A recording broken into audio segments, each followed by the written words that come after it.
ایک ایسا انسان جو 99 لوگوں کو قتل کرنے کے بعد اللہ سے معافی مانگنے کے لیے نکل پڑا۔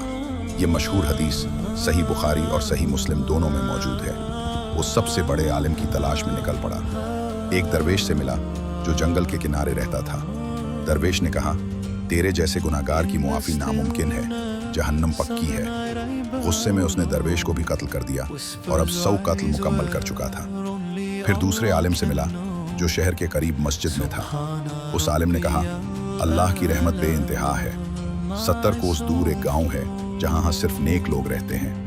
وہاں جا، ان کے ساتھ رہ اور توبہ کر۔ وہ چلا۔ راستے میں پہاڑوں کے درمیان موت آ گئی۔ عذاب کے فرشتے اور رحمت کے فرشتے جھگڑ پڑے۔ عذاب والوں نے کہا، اس نے کبھی نیکی نہیں کی۔ رحمت والوں نے کہا، توبہ کی نیت سے چلا تھا۔ اللہ نے حکم دیا، دونوں گاؤں کی دوری ناپو، جہاں سے فاصلہ کم ہوگا وہیں کا ہوگا۔ زمین سکڑ گئی اور توبہ والا گاؤں ایک ہتھیلی قریب ہو گیا۔ وہ جنت میں داخل ہو گیا۔ جس شخص کو 100 قتل کرنے کے بعد بھی اللہ نے معاف کر دیا، کیا وہ ہمیں معاف نہیں کرے گا؟